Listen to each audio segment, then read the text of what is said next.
Stallion, today's episode, we're going to share how there is a calculation that you can do as long as you're not driving that will tell you exactly how much money you need to have in an investment account based upon Wall Street's method for you, that you know exactly how much you need in order to quote unquote retire, die, whatever comes first.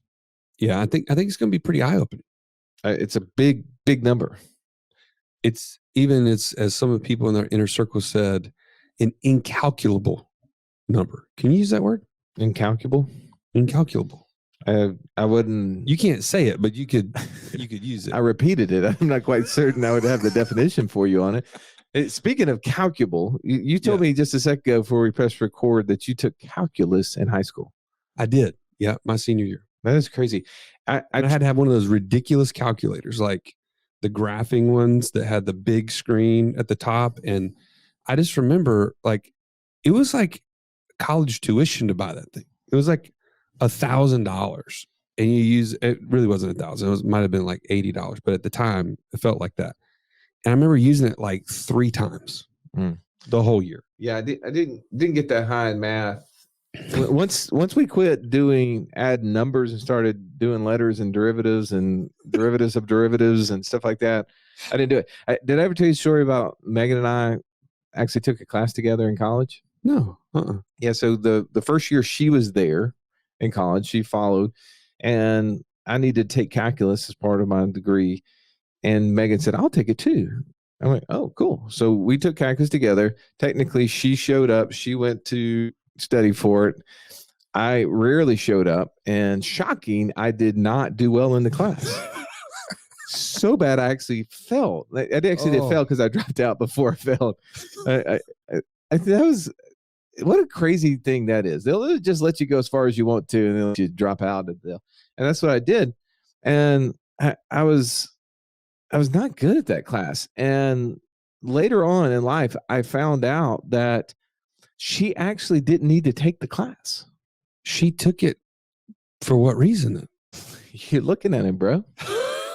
She had already, but you never showed up to class. She had already skipped over that part. Like, she literally did not need to take it, and I didn't know it. But she was so infatuated with me, she wanted to be in that class. And this was before we were dating or anything. Like, her brother Mitch and I were roommates, and I just thought, oh, cool, she needed to take it, and I didn't realize that was the reason. That's love right there, man. Yeah, she was actually she was like, this is like an easy class for me, so I'll just kind of. She was a horrible tutor, at least in calculus. I mean, look, it just, but that moment blossomed into a flourishing marriage, almost 20 years being married now. It all started in calculus. Well, I'm not certain it started in calculus. Oh, okay. Because I didn't spend a whole lot of time there. I'll say that one more time. But yes, today's episode, we're going to get into some calculations that are much easier. It's something I do use, and I am qualified to go into, and calculations that you can do as well. You don't need graphing calculators to do this math. It's simple. You can take out your iPhone and figure out exactly how much Wall Street says that you need to have in order not to run out of money before you die or retire, whichever comes first. And we're going to also talk about an easier approach and some cool stories that our clients have shared with us. You won't want to miss this. Let's belly up.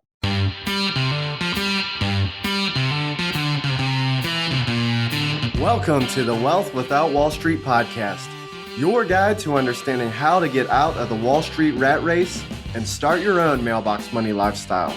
Now, don't let these handsome Southern draws fool you. These financial minds are teaching our country to enhance savings, increase cash flow, and create passive income, all without the help of Wall Street. Are you ready to break through? Now here are your hosts, Russ Morgan and Joey Murray. Welcome into the IBC Roundtable, where each week we go deep into your favorite subject, the infinite banking concept. I'm the idea guy, Russ Morgan. I'm sitting here next to my co-host, the Italian Stallion, and he's got the license plate cover to prove it, Mr. Joey Murray. What's up, Joey? Man, I'm fired up. Are you? You're literally busting my chops before we press record here. Every once in a while, you got to give it back, and I've been saving up. Literally, I've been accumulating. I feel like a rag doll. I've just been getting just busted up around here. Hey, give me some coffee and we're ready to go. All right. So we're talking about retirement myths, lies as relates to Wall Street's plan for retirement, and how we need to look in the mirror and take action ourselves. Are you excited about today's topic? Absolutely. Okay. All right. Let me get around the table. We'll come back to you in a sec because I do want your thoughts on this. Next to you, we have the Indiana Jones of finance, Mr. Downtown Ernie Brown. Good afternoon, Ernie. Afternoon, Russ. How are you? I'm great. I could use a little coffee. I don't know where mine Dang. come from. Yeah. I didn't mean to leave you out, man. You haven't been I'm closing sorry. lately, is what I heard. Whoa. No, I'm not pulling that. No, everybody went cold. There was crickets behind that one. Chirp, chirp, chirp, chirp.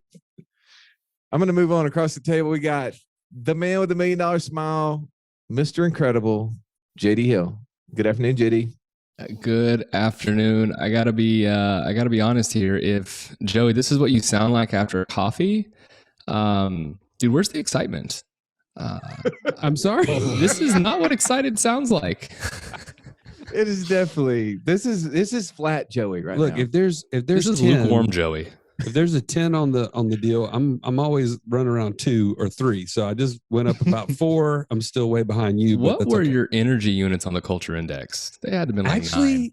surprisingly high? They were super high. I had low EU. Okay, Super so low. he's a high C. That makes sense. Yeah, he keeps running. Later in the afternoon, I'm laying on his couch trying to take a nap. All right, but that's not interesting enough because today's topic is one of those things I think is going to be an interesting conversation. We were going to have a different conversation today. Ernie, you said that's a snooze fest. Do we want people to be awake or asleep? And let's talk about something that's really important. I like this topic, and it is the retirement myth or lies that have been taught and preached, advertised to us, and most people have consumed them wholesale. And that is that I need to accumulate money over a long period of time, and that will be my retirement plan. Initial take to that conversation, JD. I fell for that lie too. In fact, I participated and perpetuated that lie when I first started my career in this business. And, coming out of college and thinking that was the only way that you could create financial freedom or financial independence for yourself was to just do what everybody else was doing. Save money, put money to your 401k, be a good employee and hope, right? Fingers crossed that it all works out. Because that's what I was taught. And, I think as we've, talked about before, your beliefs are driven highly by your experiences in life. And so experiences create beliefs, and those beliefs ultimately drive behavior and action. And unless you're willing to think for yourself critically or think outside the box or want something more, you're just going to continue to do what you've always been done or what's always been modeled for you. Ernie, what's your quick thought on this topic today? My quick thought is somebody else's quick thought. This isn't going to be a perfect quote, but Joey and I were in a meeting with somebody who we were just catching up with, and he said, literally, I listen to you guys, and I know that what you're talking about is what I want, but what I'm doing is not going to get me the result of what you're talking about. Yeah. What do you mean by that? Explain more. So really this person is just having a foot in both camps. I want to do what everybody else is doing, and I want to have what you guys are talking about and doing. And I mean, that's like taking your left arm and trying to grab something on the left and trying to take your right arm and grab something on the right. You're just not going to be able to get both. You're going to be spread too thin. And this person's saying, I know what I'm doing is not going to get me what I want, because what I want exists right now. And that involves putting money far, far away from them. Joey? Well, I get fired up about this subject because, one, I was living it, not unlike JD. I wasn't necessarily perpetuating it because I was just a participant in the 401k kind of dilemma, the idea that man, just grow your income, put more and more of it away, and hope strategy your way in the future. But you're so busy today, you don't even really worry about it because you're thinking, well, this is all there is. This is all that I'm supposed to do. I'm checking the boxes. I've done the education. I've gone and gotten a good job. And now what I can do with my time is what somebody else is dictating to me, the parameters outside of this 40, 50, 60 hours. That's the time that I get to use for me, my family, or whatever. And I think we said retirement lies or myths. And I think the biggest one is that you are not in control of your time and you're not supposed to be. I'm going to let that sink in. Like, that is a lie that we have been told and we have just signed up for willingly because we think that that's what success is going to look like. But if we haven't taken a moment to literally look in the mirror, as we're kind of alluding to today, as we were playing Man in the Mirror before the show, Michael Jackson kicking it for us. But if we haven't taken that opportunity and said, even what does 3 years look like from now? 3 years from now, if I keep on the same path, what will my time, what will my life look like? If it's not going to be any better, I got to do something different today. Here's, in my eyes, what the retirement lie is that there actually is going to be a retirement. JD, you were quoting stats to us the other day about the percentage of money that people actually are saving, how much money they actually have in accounts, what the dilemma they're going to face when they get to this magical 60, 65, 70, whatever the age that they've lied to themselves saying that's what I'm going to retire at. And here's reality. I'm talking to a guy the other day, this our age, right? Early 40s. And he's like, man, I really need to get with you. I don't know if you know, my mom passed away last year and left me this retirement account. I just don't know what to do with it. A couple of thoughts came to my mind. First, like, man, how awful, right? At some point in time, my mom's going to pass, and I'm not ready for that to happen yet. So I can't imagine he was ready. But then the second part of my mind, and I didn't share this with him, but thinking behind the scenes is how sad for her. And the fact that she worked all this time, all right, in order to have a retirement account, there was work and effort and money put away in order to have an account. And the fact is that she had to be in her early 70s.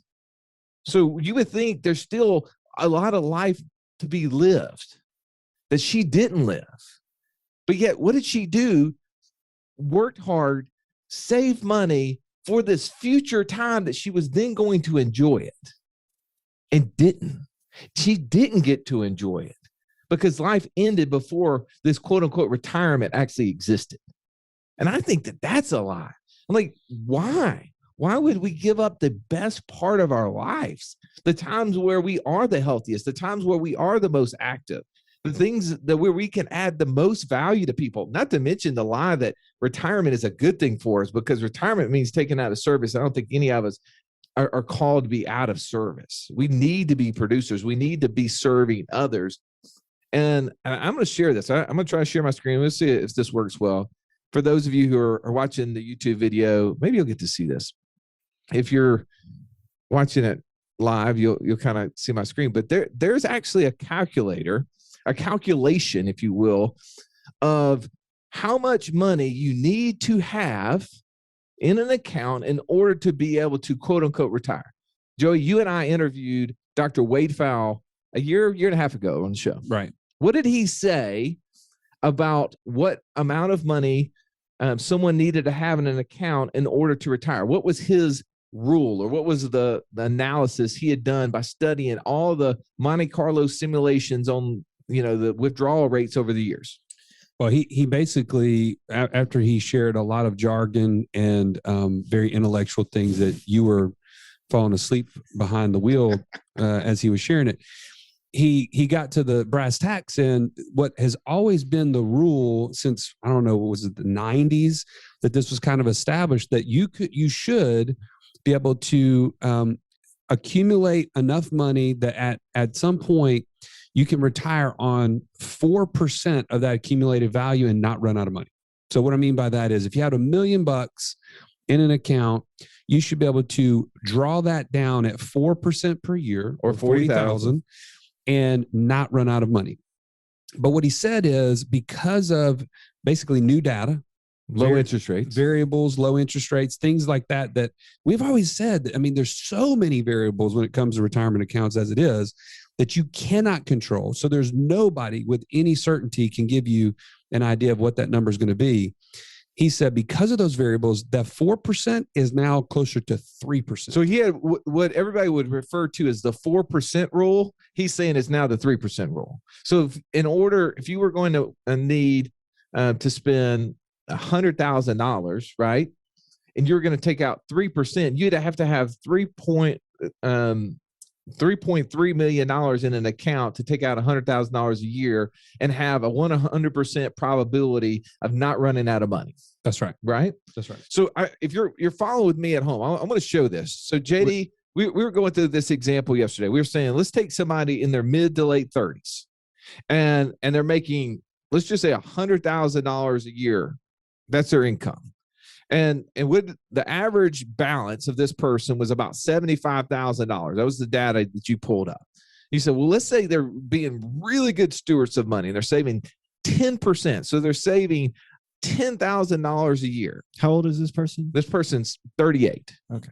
And they need to have, if they're making $100,000, we know that they need to have 33 times that. That's the math, right? So they need to have $3,333,333. And 33 cents. And absolutely 33 cents. Don't chip 33 cents. Yeah. And at the rate that the market has increased, because JD, what did the market grow at? What did the Dow Jones grow at from 1900 to 2000? The market history from the Dow Jones is what? It was like 5 or 5.5%, something like that. Yeah, it was under 6%. Now, Okay. what has the Dow Jones grown at from 2000 to where we stand today, 2021? 4.77. Under 6%. So I'm going to use 6% as our guideline here. You're just being generous. So if this person's 38 years old, in order for them having $75,000 in an account, saving $10,000 a year to get to $3.3 million, you know how many years it's going to take them, Stallion, before they get there? A long time. 45 years. All right. This person's 38. They're 38. Ooh. What does that tell you? 83. 83 years old. And 83, that would be the quote retirement time that they could get to.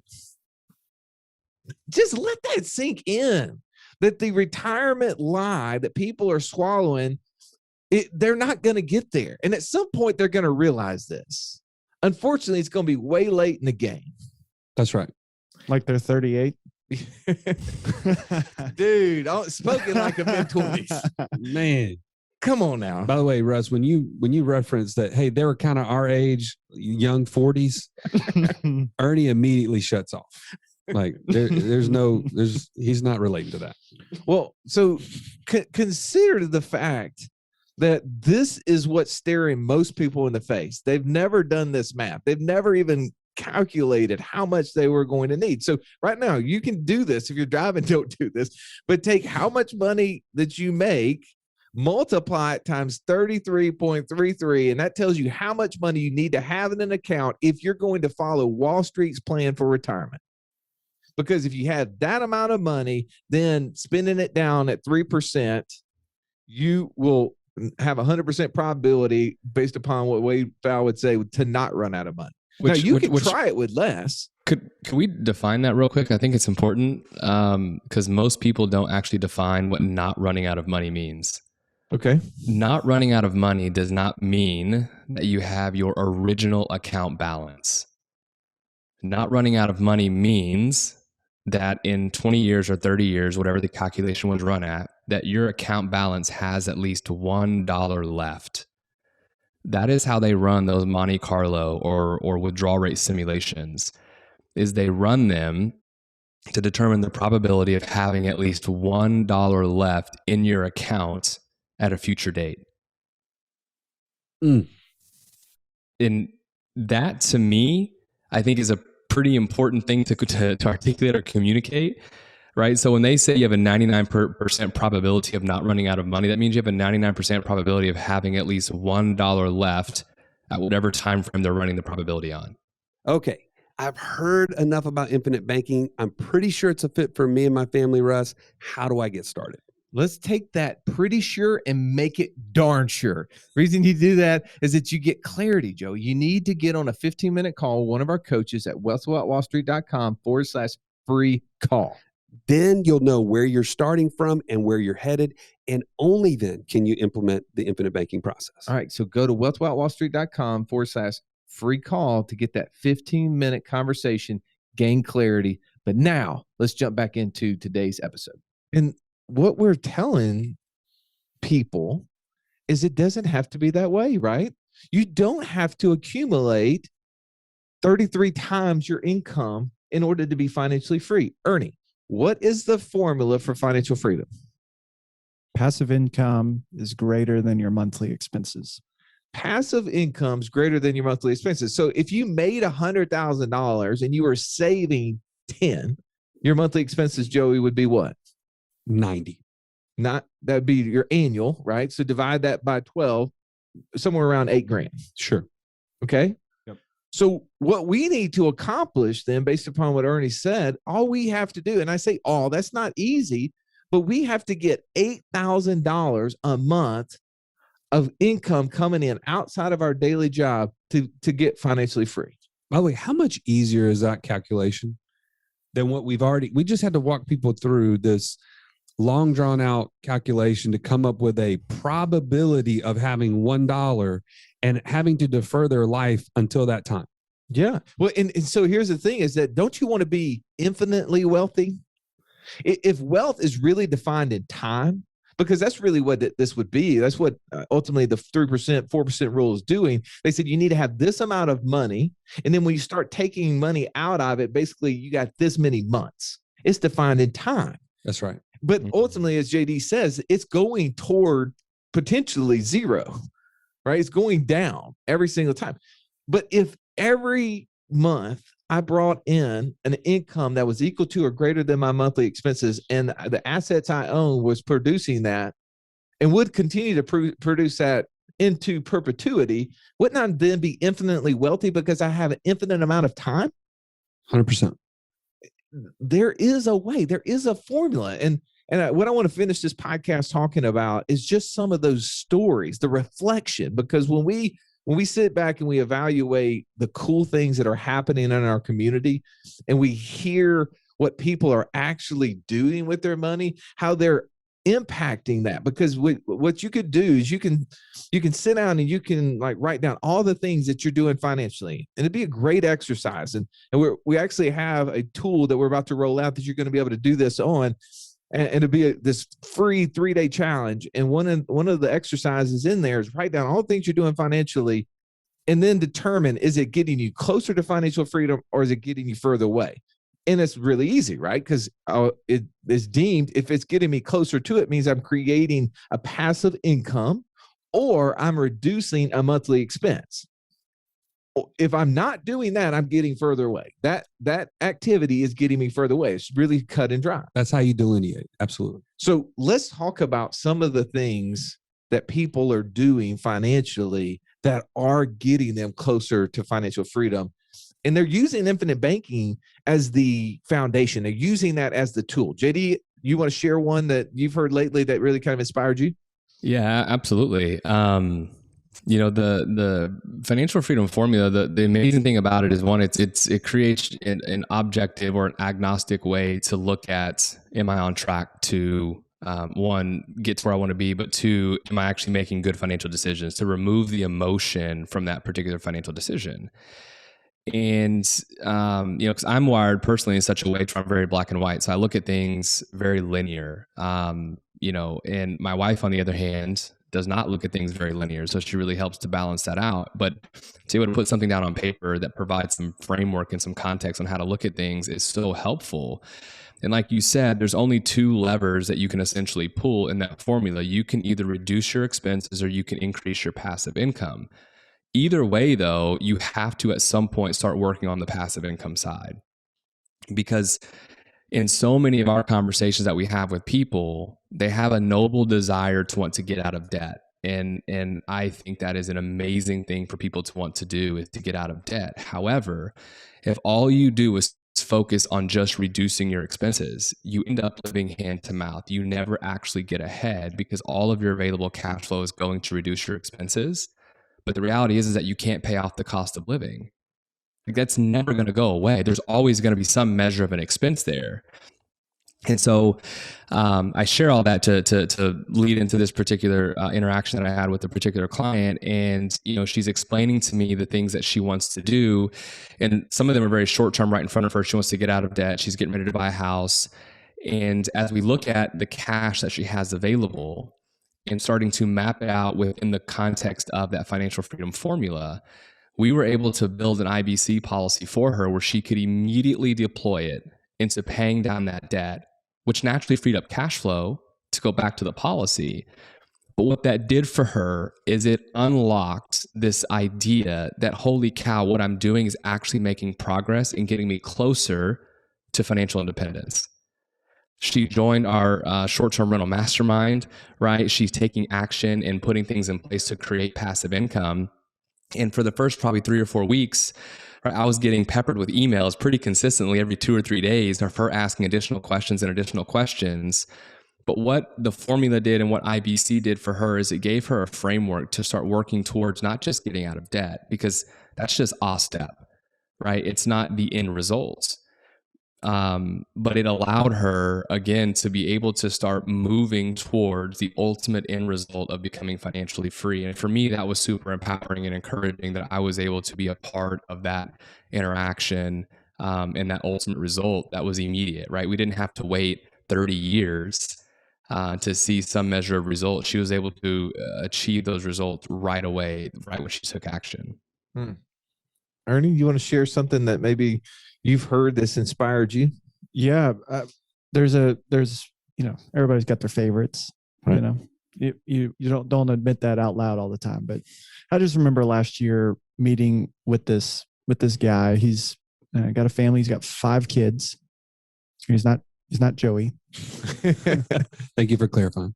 That's a lot of kids, in my opinion. He's been on the IBC journey for 3-4 years now. He runs his own business, and his wife was working.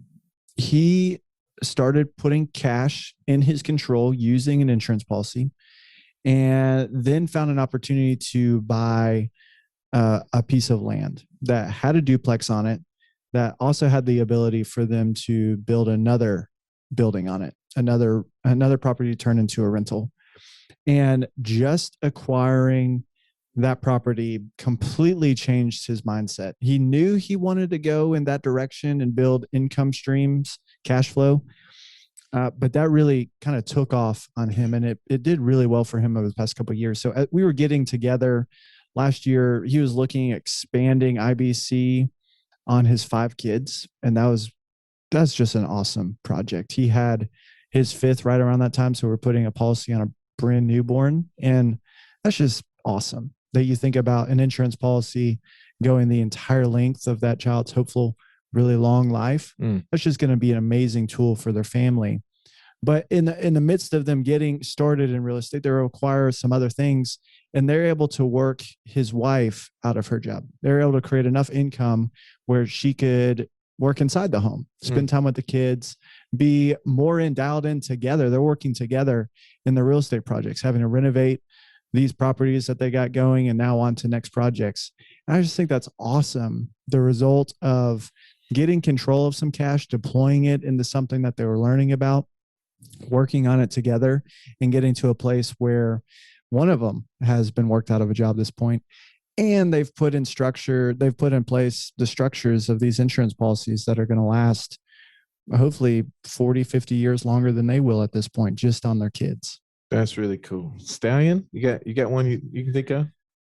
Man, I'm gonna lump a couple together here just because I'm pretty stoked about both of them. One, just heard from a client the other day, and he said, "Man, he's been very successful in his regular career, and because he's had these policies stacking up with cash, he's like, man, I found this great franchise opportunity. I've already found a manager that I'm really excited about taking the reins of this deal." And just talking about the other franchises, how they've been doing, we're talking significant cash flows every month that would be coming back towards them. And so he's really excited about getting that going. But in the meantime, shocker, more opportunity finds you. And he says, yeah, a buddy of mine is selling a lake house in this area that I know they're easily going for 60, 70,000 more than what he's asking for. So I don't want to pass up the opportunity. But I also don't think we'll be able to use the lake house because I'm launching this other business this summer. And he said, so do you know, is there any way I can get involved in the short-term rental mastermind to learn how to run that even while we're not able to take advantage of it this summer? And so just seeing, like, again, opportunities finding cash flow is coming back towards this gentleman and helping him to create the kind of freedom that he really wants. He works really hard in his job, lots of hours. And so he's trying to buy some of that time back. And I can see these steps he's taking and how that's going to be freeing that up.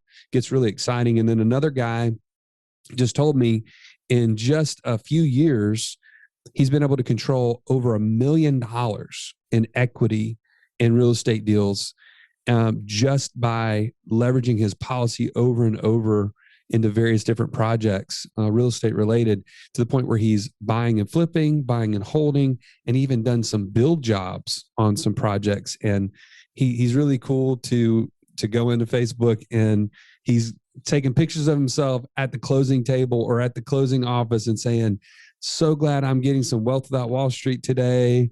I'm doing this infinite banking thing with my friends Joey and Russ, and it's just really cool to see his progress over the years. I got one I'll end with, and this is close to home, right? So my brother-in-law and sister-in-law are building a house.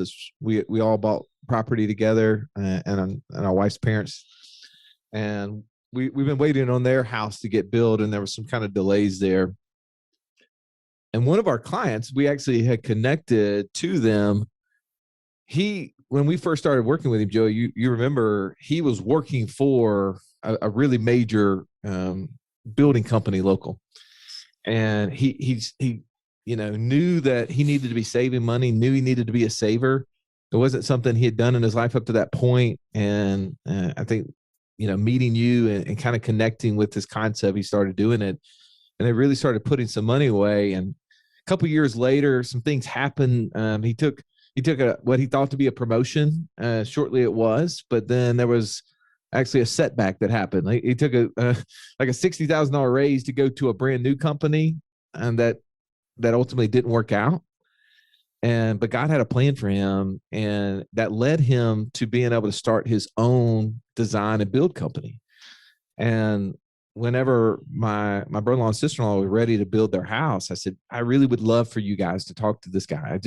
I've had a chance to meet and they talk with him personally. I just know where he stands with the Lord, and just feel like he would be somebody that you guys would relate to. May not be the best fit building wise, I don't know. Well, they met with him and thought the same thing. And so they've started their project. And the other day I was coming home and I got this just really cool text. I'm gonna read it to you. It says, if you look behind Matt and Michelle's house, that's my brother-in-law and sister-in-law, you'll see that my wife and I's life insurance policies back there covered in plastic.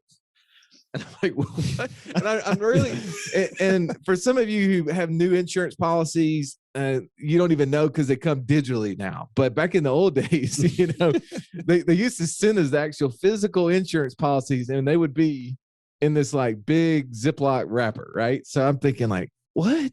I don't understand. And so I read a little further. It said, we had to buy all the lumber for their house before pricing went up again. Thank you for helping us be our own bank. Otherwise, this would have been possible. And so I had a chance to sit down with my brother-in-law, and I was like, hey, I got this really interesting note. And I was talking to him about it. He said, yeah. He goes, with lumber prices skyrocketing, he was forced to either eat all the cost of lumber, because the way their build was, he basically had a price locked in. And our bank will only pay or reimburse the builder once the job, like once each section is done. And so he went to the people and said, hey, I want to go ahead and buy the lumber. And they said, well, you got to pay within 7 days. He's like, what? I got to pay 7 days? I thought I had 30 days. And he said, not if you want it at this price. So he went and took a policy loan and bought over $100,000 worth of lumber. And as you pointed out, Joey, just 2 weeks after that, lumber prices went up another 50%. He wouldn't have been able to do that without being in this position. And not only did it give him the comfort like it gave you to be able to leave your job and know that you had a secure foundation if something, didn't quite work out, but then in his new role, in this new business, he's able to do it because of what he had done. And I just think there's just so many cool stories like this. And I can't wait to hear your story. We've had some shared in the community, and we want to keep those going, because those are the stories, both big and small, that inspire us all. And if you're not in this inner circle, you're not participating in these discussions, you have an opportunity.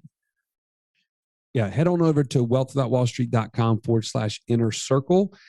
There's tons and tons of resources in there. The kind of people that you need to be surrounding yourself with if you're on this journey, because as we've already pointed out, the rest of the world is constantly being told a lie. And you can either be a part of that or surrounded by people that are following that, or you can choose to secede and be a part of a group that is going the opposite way and getting to financial freedom much, much faster. So we want you to be a part of that. Join us in the inner circle. All right. So we're going to head over into the inner circle right now and have our live discussion. So as always, we appreciate you listening to this podcast. We hope you'll share this with a friend who maybe needs to hear it. And then if you haven't already, please rate and review the podcast. This way other people can find our show. They get to hear from you, the listener, who's got to kind of hear the stallion at work. And all the fun that we have. I really appreciate it when you share those comments inside whatever podcast app that you're listening to us to. So as always, have an amazing day. This has been the Wealth Without Wall Street podcast.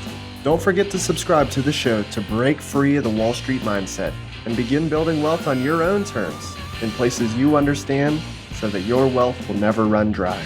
See you next episode.